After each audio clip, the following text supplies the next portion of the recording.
बिस्मिल्लाहिर्रहमानिर्रहीम, अस्सलाम वालेकुम। ज़ैनी द किचन में आप सबको खुशामदीद कहता हूँ। आज हम बनाने जा रहे हैं चिकन कीमे के कबाब। चिकन कीमे के कबाब जो है वो हम दो तरीके से बनाएंगे।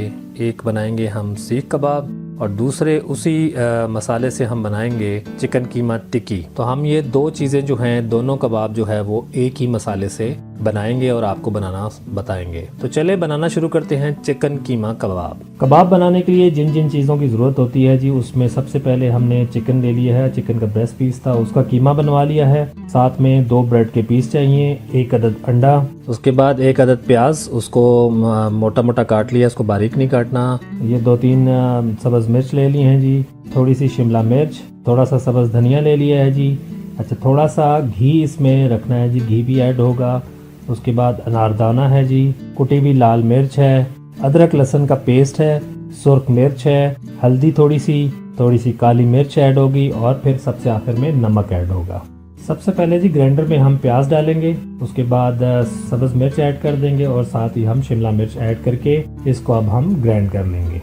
इसके बाद जी हम अदरक लहसुन का पेस्ट ऐड करेंगे, साथ ही हम अनारदाना ऐड कर देंगे। उसके बाद कुटी हुई लाल मिर्च ऐड कर देंगे। उसके बाद जो है सब्ज़ धनिया ऐड करेंगे और जो ब्रेड के पीस हैं उसको हम तोड़ के इसमें ऐड कर देंगे और अब दोबारा इसको हम ग्राइंड कर लेंगे। अच्छा जी, ये हमारा ग्राइंड हो चुका है जी। अब फाइनल मरहला है जी, अब जो चिकन कीमा है उसको हम इस ग्राइंड के अंदर ऐड कर देंगे। हल्दी ऐड करेंगे, थोड़ी सी सुर्ख मिर्च ऐड करेंगे, उसके बाद नमक थोड़ा सा ऐड करेंगे और थोड़ी सी काली मिर्च ऐड कर देंगे और अंडा जो है वो उसको तोड़ के हम इसके अंदर डाल देंगे और अब इसको हम फाइनल ग्राइंड कर लेंगे।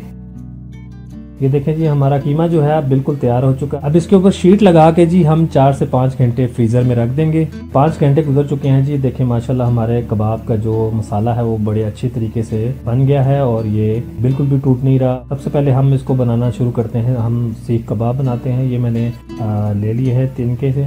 इसको देसी तरीके से हम तवे पे जो है वो इस तरह लगा के इसको तवे पे रखेंगे और तवे पे हम इसको बनाएंगे। उसके बाद जो है जी हम इसी मसाले से हम टिक्कियाँ तैयार कर लेते हैं। तो देखिए माशाल्लाह ये कितने अच्छे तरीके से बन रही हैं, बिल्कुल भी टूट नहीं रही और प्रॉपर तरीके से ये बन गई हैं। तो चले आए जी, सबसे पहले जो है वो हम अपने सीख कबाब को तलना स्टार्ट करते हैं। तो सबसे पहले जी हम तवे पे जो है थोड़ा सा ऑयल डाल लेते हैं, फिर इन सीखों को जो है वो हम तवे पे 1 बाय 1 हम रख देते हैं। अच्छा, एक बात का आपने ख्याल रखना है कि ऑयल जो है वो ज़्यादा आपने तवे पे नहीं लगाना, थोड़ा सा ऑयल डालेंगे ताकि हम इसको देसी तरीके से हीट से जो है इसको पकाएं। मोस्टली जो है वो हीट से पकाएं, ज़्यादा इसको हम तले ना। तो जितना इसको हीट मिलेगी उतने ही अच्छे ये कबाब तैयार होंगे। तो देखें जी माशाल्लाह ये कबाब कितने अच्छे तरीके से गल रहे हैं अंदर से और तैयार हो रहे हैं। थोड़ा सा ऑयल जो है इनके ऊपर लगा लेंगे ताकि ये अंदर से अच्छी तरीके से गल जाएं। तो माशाल्लाह हमारे कबाब जो है अंदर से बिल्कुल अच्छे तरीके से गल गए हैं। इसी तरह हम जो है जी टिक्कियाँ जो हैं वो हम प्रॉपर ऑयल में, ज़्यादा ऑयल में उसको तल लेते हैं। टिक्कियों का इतना इशू नहीं होता, तो इसको हम प्रॉपर तरीके से तल लेंगे तो माशाल्लाह जी हमारे सीख कबाब और हमारी टिक्कियाँ बिल्कुल तैयार है। तो चले आए इसको डिश आउट कर लेते हैं। देखिए जी माशाल्लाह कितने अच्छे और कितने खूबसूरत लग रहे हैं और बिल्कुल अंदर से पक चुके हैं। तो थोड़ा सा इसके साथ प्याज रख लेते हैं और ये चटनी जो है ये पुदीने की चटनी है, बहुत टेस्टी होती है। इसमें दही ऐड किया है, बाकी चीज़ें सारी मिक्स करके इसको अच्छी तरीके से बनाया है और हमने सर्व किया है। तो ये जी आज की हमारी रेसिपी, उम्मीद है आप सबको बहुत पसंद आई होगी। कमेंट बॉक्स में ज़रूर हमें बताएं कि आपको ये रेसिपी कैसी लगी। मज़ीद ऐसी वीडियोस देखने के लिए हमारे चैनल को ज़रूर सब्सक्राइब करें। अपना बहुत सारा ख्याल रखिएगा। अल्लाह हाफिज़।